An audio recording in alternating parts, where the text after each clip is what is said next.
오늘의 말씀은 사도행전 26장 24절로 32절 말씀입니다. 사도행전 26장 24절로 32절 말씀 제가 먼저 읽겠습니다. 바울이 이같이 변명하매 베스도가 크게 소리내어 이르되 바울아 내가 미쳤도다. 내 많은 학문이 너를 미치게 한다니. 바울이 이르되 베스도 각하여 내가 미친 것이 아니요 참되고 온전한 말을 하나이다. 왕께서는 이 일을 아시기로 내가 왕께 담대히 말하노니 이 일이 하나라도 아시지 못함이 없는 줄 아나이다. 믿나이다. 이 일은 한쪽 구석에서 행한 것이 아니니이다. 아그리빠 왕이여 선지자를 믿으시나이까? 믿으시는 줄 아나이다. 아그리빠가 바울에게 이르되 네가 적은 말로 나를 권하여 그리스도인이 되게 하려 하는도다. 바울이 이르되 말이 적으나 많으나 당신뿐 아니라 오늘 내 말을 듣는 모든 사람도 다 이렇게 결박된 것 외에는 나와 같이 되기를 하나님께 원하나이다 하니라. 왕과 총독과 버니게와 그 함께 앉은 사람들이 다 일어나서 물러가 서로 말하되 이 사람은 사형이나 결박을 당할 만한 행위가 없다 하더라. 우리 마지막 절 같이 읽겠습니다. 시작. 이에 아그리빠가 베스도에게 일러 이르되 이 사람이 만일 가이사에게 상소하지 아니하였다면 석방될 수 있을 뻔하였다 하니라. 아멘. 굉장히 많은 분량이었죠. 우리 사도행전 21장 중반부터 오늘 본문 마지막 절까지 26장까지 해서 모두 총 6장에 걸쳐서 기록된 내용은 사도 바울이 예루살렘에서 행한 행적들이었습니다. 이후 내일 본문 27장, 28장부터는 까지는 이제 예루살렘을 떠나서 로마로 가는 그 행로와 함께 로마에서의 일들을 기록하며 그렇게 해서 이제 사도행전이 마치고 있습니다. 예루살렘에서 그의 사역은 5번의 신문이 있었습니다. 그에 따른 변론이 있었는데요. 그것이 말해주듯이 예루살렘 지도자들에게 복음을 전하는 것이었습니다. 대제사장이 있었고요. 율법학자, 서기관, 또 로마에서 파견한 2명의 총독이 있었죠. 그리고 오늘 본문에서 아그리빠 왕에서의 신문과 변론 5개 이렇게 변론으로 되어 있습니다. 당시 세상의 권세자들이죠. 그렇습니다. 그 모든 신문을 통한 판결은 오늘 본문 아그리빠 왕의 말이 그 결론입니다. 26장 31절이지요. 이 사람은 사형이나 결박을 당할 만한 행위가 없다입니다. 그리고 32절에 이 사람이 만일 가이사에게 상소하지 아니하였더라면 석방될 수 있을 뻔하였다. 세상 지혜는 그렇죠. 또 죄수에게 있어서 석방이 최종 목적이면 어떻게든 석방하도록 할 것이지 뭐하러 가이사에게 상소했겠는가, 이제 이런 질문이죠. 세상 지혜는 그러나 복음에 매이고 또 로마에서도 복음을 전하리라 하는 그 사명이 있지 않습니까? 그런 사람에게는 결코 이것이 지혜가 될 수 없었던 것입니다. 아그리빠 왕은 아기 예수를 해하려고 했던 헤롯의 손자죠. 일찍이 로마로 보내졌습니다. 귀족들과 어울리면서 세상 교육을 많이 받았죠. 그렇게 로마식 교육을 받다가 로마 황제 갈리큘라에 의해서 유대 지역의 왕, 즉 이제 분봉왕으로 오게 되었습니다. 초대교회를 많이 박해했습니다. 여러분이 잘 아시는 사도 요한의 형제죠. 야고보를 사형에 처했으며 이를 유대인이 좋아하자 베드로를 감옥에 가둔 바로 그 사람입니다. 그런데 이제 사도행전 12장 23절에서는 그의 죽음을 이제 기록해 놓았죠.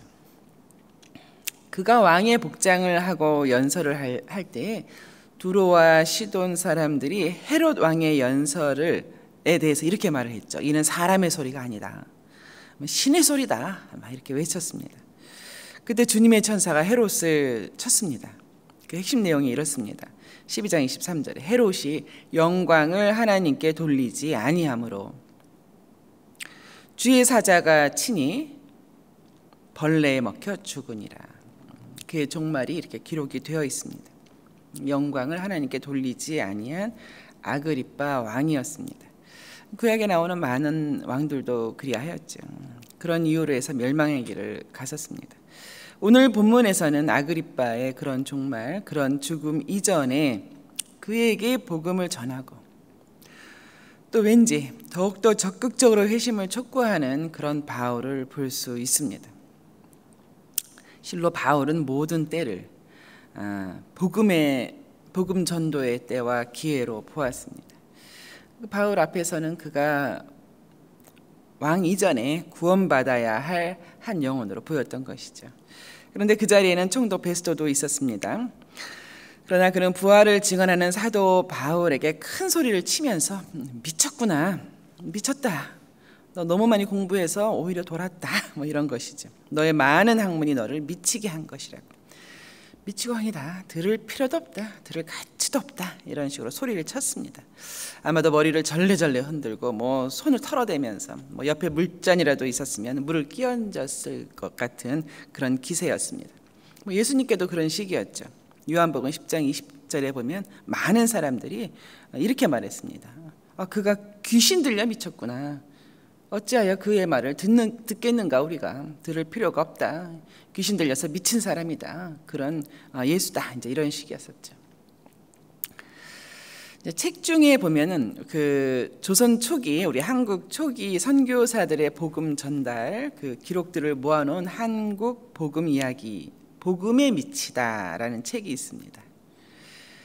우리 한국이 120년 전만 해도 미전도 종족이었지 않습니까? 그랬던 한국이 지금과 같이 기독교가 이렇게 전국적으로 확장될 뿐만 아니라 세계적으로 선교사를 파송할 수 있는 어떤 그런 교회가 됐는가, 어떤 그런 나라가 될 수 있었는가 하는 것이죠. 그 책의 결론은 이렇습니다. 목숨을 아끼지 아니하고 한국으로 와서 복음을 전한 초기에 그 수많은 선교사들이 있었기 때문인 것을 우리의 역사가 증언하고 있지 않느냐는 것이 결론입니다. 복음에 미치다, 복음에 미친 사람들이 있었기 때문이다. 그런 결론을 냈죠. 일찍이 사도 바울도 고린도에 보내는 서신서에 이렇게 썼습니다. 고린도후서 5장 13절에서 우리가 만일 미쳤어도 하나님을 위한 것이다 라고 썼습니다. 우리가 미쳤어도 하나님을 위한 것이고 우리는 그렇게 복음에 미친 사람들이다 라고 썼었죠. 사도 바울은 베스도 총독의 말에 개의치 않았습니다. 마치 일말의 희망을 품기라도 한 듯 같은 유대인이죠. 아그리빠 왕, 모세를 알고 선지자를 아는 아그리빠 왕에게 회심을 촉구합니다. 너는 알고 있지 않느냐, 이제 이런 식이죠. 그게 27절의 말씀입니다. 아그리빠 왕이요, 선지자를 믿으시나이까? 믿으시는 줄로 아나이다. 당신은 선지자를 믿지 않느냐, 그렇게 얘기를 하는 것이죠. 선지자를 믿는다고 하면 그 예언의 모든 말씀, 예수의 메시아됨과 부활 또한 당연히 믿을 수밖에 없는 것 아니냐, 이런 뜻이 담겨 있습니다. 당시 아그리빠 왕은 대제사장에 대한 임명권이 있었습니다. 그런 성전의 보호자, 그런 이제 직무가 있었죠. 유대교와 구약 성경에 대해 잘 알고 있는 사람이죠. 바울의 증언 내용에 대해서는 믿지 않아서 그렇지 그가 무엇을 전하는지 알아들을 수 있었습니다. 그러나 이제 안타깝게도 아그리빠는 정말로 이 귀한 시간이지 않습니까? 귀한 기회이지 않습니까?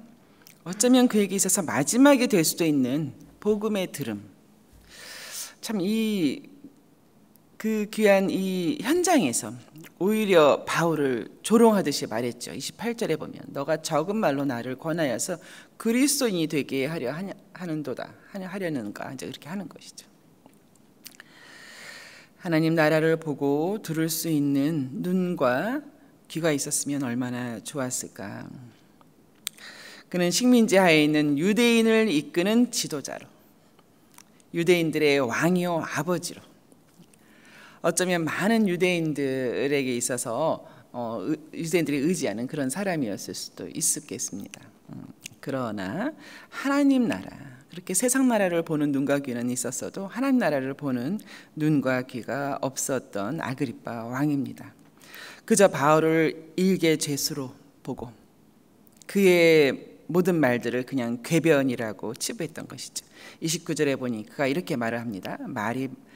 바울이 다시 이렇게 답변합니다. 말이 적으나 많으나 당신만이 아니라 오늘 이 자리에 모인 모든 사람들이 내가 이렇게 결박된 거 외에는 나와 같이 되기를 하나님께 원하나이다. 거기 있는 모든 사람과 아그리빠는 거꾸로 생각했겠죠. 바울에게 오히려 너 그렇게 살지 말고 우리와 같이 되라, 나와 같이 되라 했겠죠. 바울의 손에는 어쩌면 바울은 이렇게 손이 결박되어 있었을 수도 있겠습니다. 뭐 사슬에 묶여 있었을 수도 있겠는데요. 그렇게 결박된 손을 막 들어 보이면서 이렇게 말을 했을 것 같아요. 이렇게 결박된 것 외에는 나와 같이 되기를 하나님께 원하나이다. 그렇습니다. 세상 권세가 결박한 바울의 손이지 않습니까? 매인 것이죠. 우리도 그렇게 어떤 세상 일로 매일 때가 있습니다만 그 자리에 있었던 그 누구보다도 자유한 바울이었습니다. 말씀을 맺겠습니다. 그렇습니다. 예루살렘은 복음을 들어야만 했습니다. 그러나 오늘 본문까지 보더라도 마음을 굳게 닫은 예루살렘이었습니다. 복음에 대해서는 마음을 닫고 담을 쌓은 철옹성과도 같은 예루살렘이 되어버린 것이죠. 그 안에 갇힌 것이죠. 저와 여러분의 마음은 어떻습니까? 이렇게 보면요, 아무리 장마비가 내려도 그릇을 엎어 놓으면 그 물 한 방울을 받을 수가 없지 않습니까? 오직 마음이 열려 있는 자만이 예수 그리스도와 이 모든 말씀을 받을 수 있었던 것이죠. 그것을 우리가 마음에 할례 받은 자라고 합니다. 이제 바울이 말하는 것이 그것이죠. 마음에 할례 받은 자, 나와 같이 되기를 하나님께 원하나이다. 나 바울처럼 예수를 만나고 예수를 믿고 예수를 알게 되고 구원을 받아 이렇게 전도자가 되기를 원한다. 전도자를 핍박하는 그런 자리가 아니라 전도하는 이런 자리에 서기를 원한다라는 말입니다. 오늘 본문의 벨릭스나 베데스, 아그리빠 왕은 지금의 세상 나라를 뜻합니다. 오늘 본문 마지막에서 보듯이 바울이 그렇게 상소하지만 않았더라면 석방되었을 걸 하는 그것이 전부인, 지혜의 전부인 그런 세상 나라입니다. 하나님 나라를 보거나 듣기는커녕 핍박하면서 미쳤다고 거부하는 세상 나라에 대해서 감사하게도 우리 아까도 그 미쳤다는 단어가 나왔었는데요. 감사하게도 모든 세대마다 참 이렇듯 복음에만 전념하며 복음에 미친 사람들이 있어 오지 않았습니까? 어제 저녁에도 일본으로 이제 오늘 새벽이죠. 일본으로 그 선교를 떠나는 좀 나이 많은 자매님인데요. 우리가 하도 이제 오랫동안 만나와서 20여 년 이상 여기서 교제해 와서 저희가 자매라 부르는데요. 참 어려운 일이 많았습니다. 지금 독신으로 사는 것도 참 많이 힘들었었겠고 경제적으로 힘든 거는 뭐 이루 말할 수도 없었고요. 또 이제 선교지로 떠나려고 했던 몇 년 전 갑자기 또 암이 발견됐어요. 또 암 또 수술도 하고 치료도 하고 하는 참 많은 어려운 일이 있어 왔습니다. 쉴만도 한데 여기서 그냥 교회 사역하고 뭐 간간히 병원에서 진단받고 정기 진단받고 하면 참 좋을 텐데 이제 그 나이에 45 이상 된 것 같은데 이제 선교지로 떠나는 거예요. 그런데 제가 이제 이 본문을 묵상하고 있었잖아요. 그 만남 중에도 그러면서 참 복음에 매이고 복음에 전념하고 어쩌면 남들이 보면은 뭐 미쳤다라고 할 수도 있었잖아요. 야, 그런 삶이 정말 능력 있구나.